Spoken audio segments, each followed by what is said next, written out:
अस्सलाम वालेकुम दोस्तों, आज हम बात करेंगे हेयर मैक्स स्प्रे के बारे में, जो आप किसी भी मेडिकल स्टोर से आसानी से खरीद सकते हैं।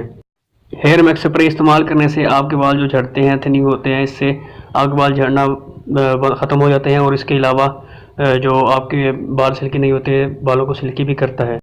हेयर मैक्स स्प्रे आपके गंजापन भी ख़त्म करता है और नए बाल उगाता है, और इसके अलावा जो आपके सर के बाल नए आते हैं और जो पहले होते हैं वो भी सिल्की करता है। हेयर मैक्स स्प्रे से जो नए बाल उगते हैं और इसके अलावा जो पहले होते हैं, ये सब की जड़ों को मजबूत रखता है और इन्हें सिल्की और अच्छा बनाता है।